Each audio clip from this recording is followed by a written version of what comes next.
I used to think the ocean was quiet. When you grow up in a coastal town, the sea becomes background noise, seagulls, waves, and the occasional smell of salt in your hair. My dad used to tell me that the sea had a voice, but it only spoke to those who listened. I thought he was just being poetic. Turns out he was right, and I wish to every god in heaven he was. It started the night before my 21st birthday. The tide came in stronger than usual, and the wind carried this hum. Not a song exactly, but more like someone whispering through metal. I was out on the cliffs with Anna, my girlfriend, my anchor, my favorite brand of trouble. She threw a rock into the waves and laughed. "You're staring at the sea like it's gonna give you your future, George." "Maybe it already did," I said, grinning. She smirked, that little lopsided grin that could probably start wars, and said, "If you start talking about prophecies again, I'm pushing you off this cliff." She didn't know how close we were to that word, prophecy. Because that night when I finally walked home, I saw something impossible. The ocean split. Not like Moses style, not all dramatic, just for a second like a blink. A deep trench opened beneath the moonlight and something looked back at me. A pair of eyes glowing blue, ancient, almost sad, then gone. And the whisper came again. "Return the crown, the sea remembers." Sleep didn't come easy after that. When I told Anna, she laughed until she saw the mark. A faint blue glow pulsed on my wrist, shaped like a wave crest. I tried washing it off. It didn't fade. "That's not normal," she said, frowning. "You think," I said, "maybe it's ocean eczema." "Shut up, I'm serious." By the third day I was seeing flashes, marble pillars, underwater halls, creatures made of light and coral. Something was calling me. And then came him. A fisherman old enough to be carved from salt grabbed me by the arm in the market. His eyes were pale, unfocused, like he'd seen too much. "The mark, you bear the tide's claim," he rasped. "You're one of them, the lost bloodline. When the crown of currents stirs, the deep will awaken, and so will the Serpent King."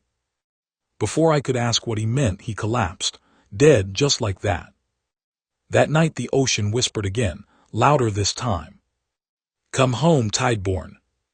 I don't remember walking into the sea, just the cold, then darkness, then light. I woke up breathing water. Imagine a city made of coral and glass, glowing in impossible blues. That was the kingdom of Thalassia, forgotten, buried for 1,000 years beneath layers of silt and myth. Merfolk swam through spirals of crystal towers. Giant manta rays carried lights like lanterns. And me? I looked like an idiot floating there in jeans. They called me the Tideborn. Apparently, my ancestors once ruled Thalassia before the surface people betrayed them. I was the last heir, the one meant to return the crown of currents, an artifact that could command every tide, storm, and sea creature alive. But someone else wanted it too. Lord Kale, a half-human, half-abyssal warlord with eyes black as oil and teeth too sharp for comfort. He believed whoever held the crown could merge the sea and land, ruling both. And he knew about me. "You're late, surface prince," Kale hissed when we met in the throne hall's shadows. "The sea doesn't forgive those who forget their blood." "I'm not your prince," I spat. "You will be," he smiled, "or you'll drown." I tried to act brave, but my hands shook. Kale didn't just have power, he had an army. Leviathans, shadow eels, sirens who could scream your mind apart. And me, I had one thing, Anna's voice, echoing in my head. "Don't you dare die before our anniversary, idiot." So yeah, I had to live. I trained, fought, learned to breathe with the tides and command small currents. But the more time I spent below, the more I realized something brutal. I was changing. My eyes glowed faintly in the dark. My skin shimmered under moonlight. And worst of all, I started to understand the whispers. Every creature had a voice. The whales sang grief, the coral mourned in silence, and the sharks dreamed of freedom. Then out of nowhere, Anna found me. She dove down with a stolen diving suit and nearly died in the currents. When I pulled her into the air dome, she punched me. You vanished for weeks, and this is your big secret. You joined Atlantis. Technically, it's Thalacia, I said. Technically, you're an idiot. We laughed. We cried. Then we kissed like the world was ending, which, given my track record, was statistically likely. But Kale didn't wait. He unleashed the Abyss Serpent, a god-sized creature forged from storm and hunger. I led the defense, me, the supposed heir, wielding the half-awakened crown. The battle was chaos. Magic and water clashed in waves that cracked coral towers. Friends fell. The sea screamed.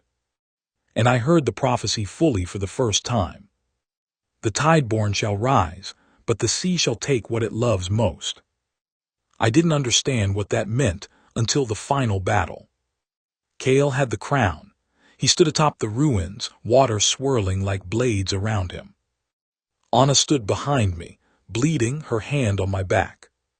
George, she whispered, whatever you're going to do, do it now. I remembered my father's words. The sea speaks, but it demands a price. So I gave it mine. I called the entire ocean. Every drop, every creature, every current. The sea itself rose in fury, and it obeyed. Kale was swallowed whole, the serpent crushed beneath 1,000 tides. But when the waters calmed, Anna was gone. She had been the price. The sea had taken what I loved most. Now I sit on the throne of Thalacia, the last Tideborn king, ruling a kingdom I never asked for. The currents still whisper to me every night. Return the crown, return her. Sometimes I answer back. Not yet, she's waiting on the surface. And one day, I tell myself, staring at the endless deep, I'll make the sea give her back. It's been 1 year since the sea took Anna. They call me King George Tideborn, ruler of Thalacia, heir of the currents, master of tides, all that ceremonial nonsense. But in private, I'm just the idiot who fell in love with a girl the sea wouldn't let me keep. Thalacia glows under eternal twilight now. After the battle, the kingdom rebuilt itself. Coral towers rose again, schools of lightfish danced through the domes, and people sang my name like I was some kind of savior. But every time someone bows, I hear her voice instead. Stop pretending you're okay, George. And I'm not. Because the sea talks back. At first it was whispers, waves curling like words at the edge of my mind. Then I started seeing her. Anna. In reflections. In the shimmer of bubbles. In the surface of my drink. She'd look at me sad but smiling, like she was half here, half somewhere else. The royal seer, an old merwoman with silver fins, told me the truth. The sea never kills, my king, it keeps. Her soul rests in the veil of depths where the tide keeps what it loves. So she's alive. Alive, yes, but not as you knew her. That's when I made my decision. If the sea kept her, I'd go where the sea itself couldn't stop me. I'd dive into the veil. The veil isn't on any map. It's deeper than deep, where pressure turns bone to dust and light forgets how to shine. Even Kale never dared enter it. I gathered a few friends, Myra, my best soldier and queen of sarcasm, and Rin, a young mage who spoke fluent dolphin. We dove through the trenches, past ruins that pulsed like hearts, past creatures too big to comprehend. One of them followed us, a leviathan made of black coral and gold eyes. It watched me, didn't attack, just watched. Maybe it remembered me from before. Halfway through, the currents shifted. Water turned warm, then freezing, then nothing, like we'd swum into another world. That's when I heard her. George. Anna. You shouldn't have come. She stood on the seafloor like gravity remembered her. Her hair floated like silk in the water, but her eyes, they were glowing, not blue like mine, white, empty. You're part of the sea now, I whispered. No, she said softly, the sea is part of me. The veil had changed her. She was more than human, a spirit bound to the tide itself. The sea had made her its guardian. And I realized something awful. To free her, I'd have to destroy what she'd become. We didn't have long to think. The Leviathan from before returned, except now it spoke. "King Tideborn, you trespass upon the sea's heart."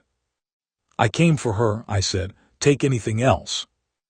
"Everything you take from the sea takes back." It lunged. What followed was chaos, pure cinematic insanity. Myra darted between coral shards, firing bolts of electric energy. Rin shouted spells that split the currents. I called on the crown, channeling the full power of the ocean. The water itself bent around my rage. "You took her," I screamed, the currents shattering around my fists. "Then take me too." The veil cracked, the light broke through. For a heartbeat, everything froze, me, the Leviathan, Anna. And then she stepped forward. "George," she said, smiling sadly, "you're still the same idiot I fell in love with." "Good," I choked out, "then come home." "I can't, but I can help you remember why we fought in the first place." She kissed me soft, cold, electric, and the ocean exploded with light. When I opened my eyes, the Leviathan was gone. So was Anna. Back in Thalacia, things were wrong. The sea had grown restless. Tides rose higher than they should. Ships vanished. Whales sang funeral songs. The people looked to me like I was supposed to fix it. And I tried, gods, I tried, but I couldn't shake the feeling that Anna hadn't vanished. She'd merged with the sea. And every storm, every crashing wave, it felt like her. Myra caught me one night staring at the horizon. "You know she's gone, right?" "She's not gone, she's everywhere." "You're starting to sound like the crazy priest." "Maybe he's onto something." I laughed, hollow but real, because she was right, I was losing it. The sea was inside me now. I could feel the currents move with my heartbeat. The more I used the crown, the less human I became. Then came the vision. Anna again, only this time she was crying. "George, he's still alive." "Who?" I asked. "Cale. The dead don't stay dead under the sea." Cale had survived, bound in the deep, feeding off the same magic that had taken Anna. He had become something worse than human, worse than monster. A god. He wanted the crown again, but not for power, for freedom. He planned to break the barrier between sea and sky, flooding the surface world, and turning every living soul into tide and coral. And the worst part, he needed me to do it. Because I was the key, the last Tideborn, the one who could open the veil completely. "Join me," Cale's voice echoed in my dreams. "You've already lost your humanity. What else do you have left?" "Her," I said. "She's not yours anymore. She's mine." That's when everything inside me snapped. If the sea wanted to take everything, fine, but it would choke on me before it swallowed her memory. And as the storm gathered over Thalacia, lightning flashing through the deep, I realized something horrifying. The prophecy was never about saving the sea. It was about becoming it. And maybe that's exactly what I was meant to do. The sky broke open that night. For the first time in centuries, Thalacia saw rain, real rain, falling from the surface like tears. Lightning burned through the water, twisting currents into chaos. The people hid in coral halls while the ocean raged. I stood alone at the edge of the throne platform, the crown of currents glowing in my hand. Cale's voice thundered through the depths. "The sea remembers, the sea reclaims." And the waves obeyed him.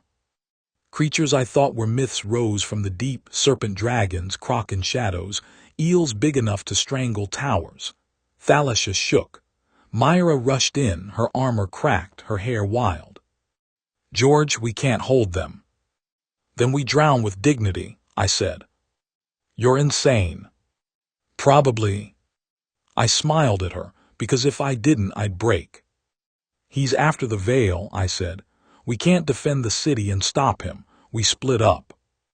You're going alone. Always do. She looked like she wanted to punch me and maybe hug me after. Instead, she just said, "If you see her again, tell her she owes me 50 gold." I laughed and dove into the storm. The deeper I went, the louder the ocean got. Every current screamed, every creature fled. The water turned black, heavy, alive. And then I saw him, Kale, standing on a spire of obsidian, surrounded by swirling tendrils of light. He looked less like a man, and more like a storm wearing skin. "You came," he said. "Good. The sea has waited for its king." "Not you," I said, gripping the crown. "Not ever.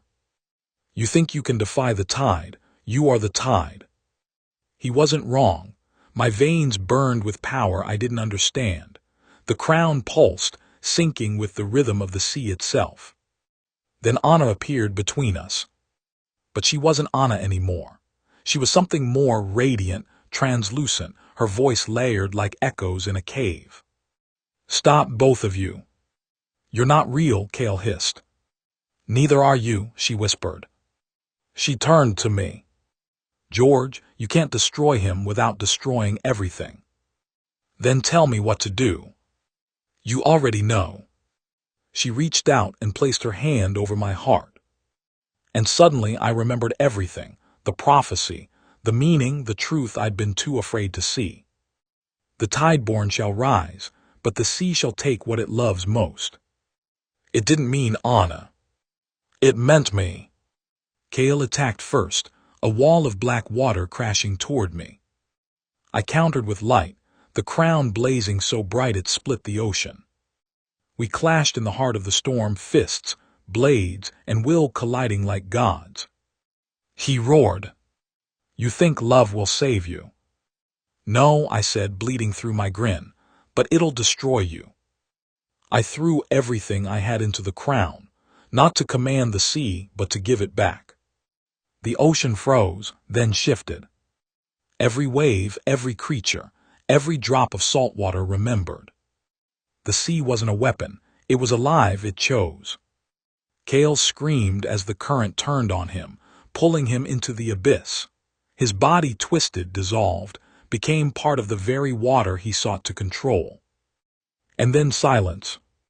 The sea was still, peaceful, almost too peaceful. "Anna," I called out. She appeared again, faint, smiling, her hand over the water's surface. "You did it," she said softly. "Then why do I feel like I lost everything?"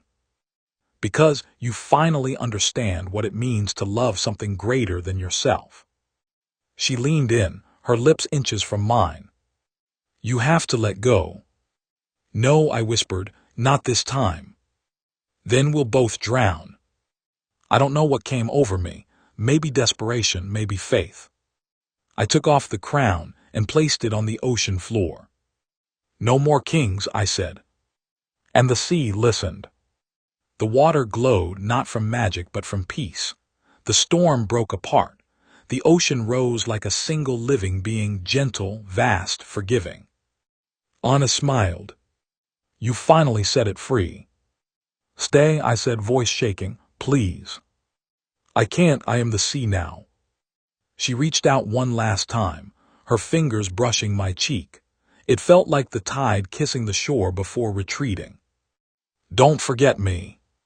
"Impossible." And then she was gone, dissolved into light, into salt, into every wave that ever touched the earth. I felt my lungs burn, the water around me shimmered gold, and then blackness. I woke up on the shore.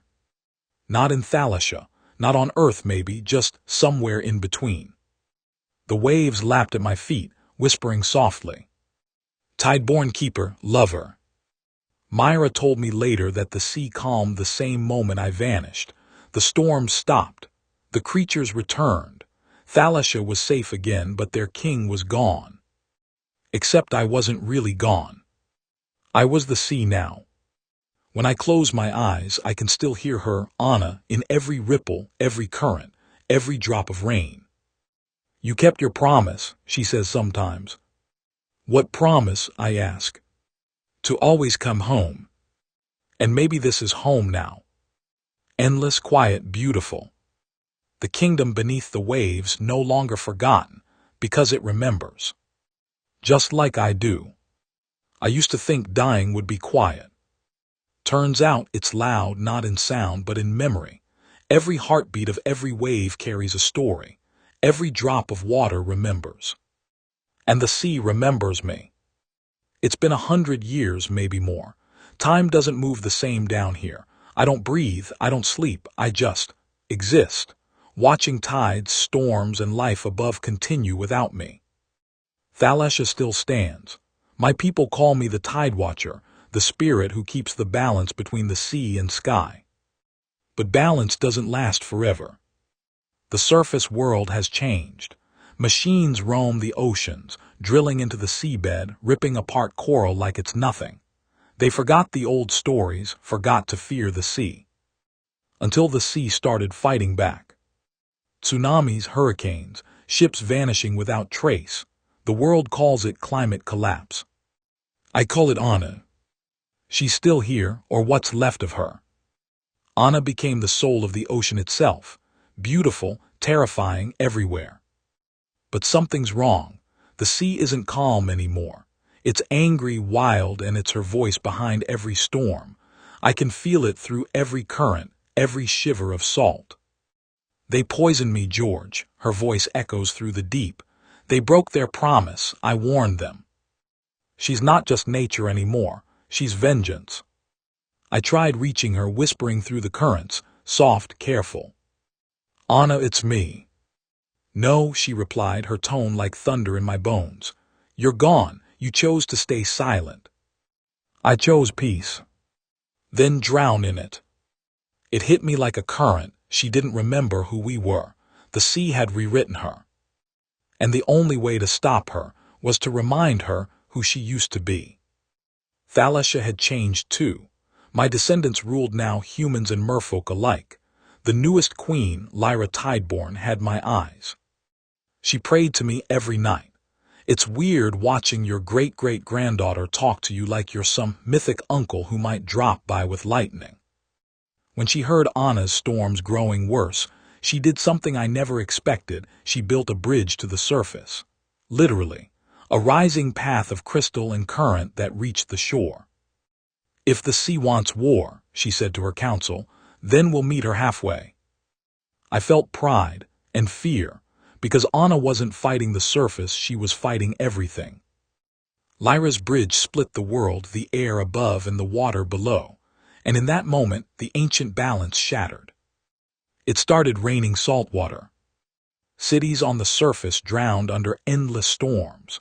People built towers above the floodlines and prayed to gods they didn't believe in. One day, from the edge of a lightning storm, a human scientist named Dr. Elias Vance sent a transmission into the ocean, a desperate attempt to talk to whatever was causing the chaos. He didn't know he was calling me. This is Dr. Vance, Oceanic Research Station 9, his voice crackled through the water. If anyone, anything can hear this, we want peace. Please, help us stop her. Peace, that word hurt. So I answered. Through a broken radio, my voice reached him like a ghost. You broke the world, Elias. Who are you? A mistake. He froze.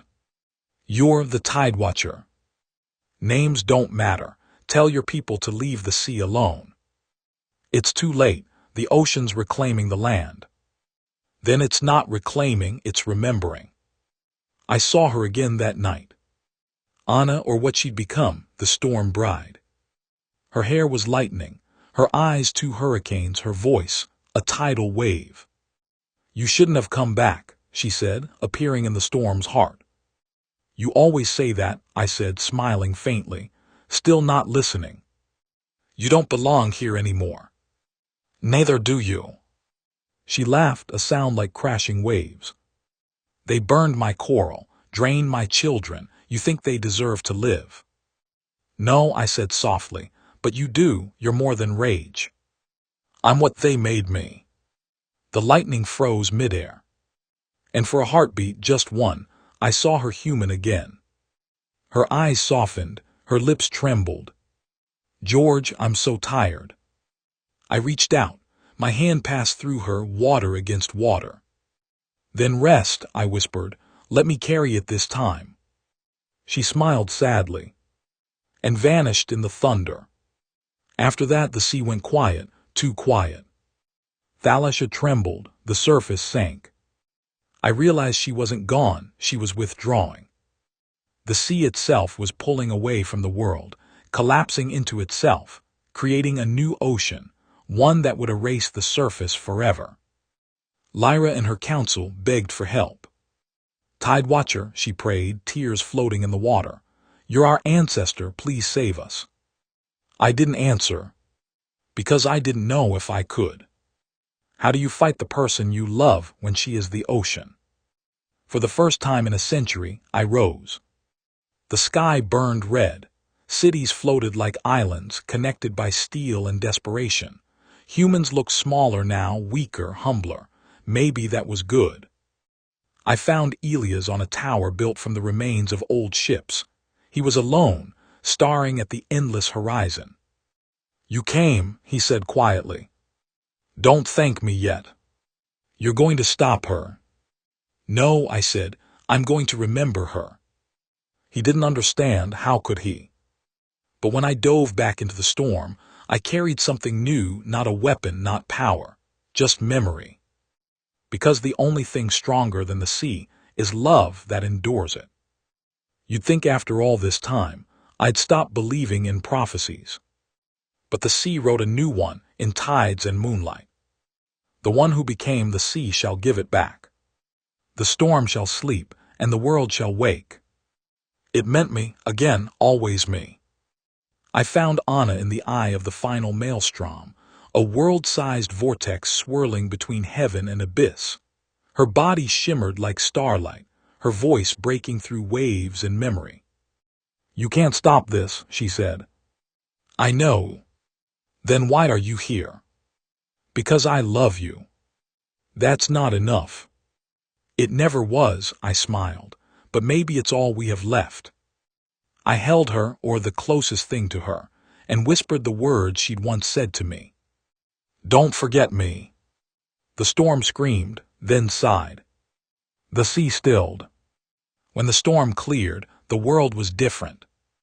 Half the land gone, half the ocean calmed. But alive. Humans and merfolk rebuilt together, side by side. Lyra became queen of both worlds, the first ruler of the merged realms. And me, I linger between them, part water, part wind, part memory. Sometimes, when the tide hits the shore just right, you can hear two voices in the waves laughing softly. Mine. And hers. "You finally came home," she says. "Took me long enough," I reply. "You're late, Tideborn." "Always."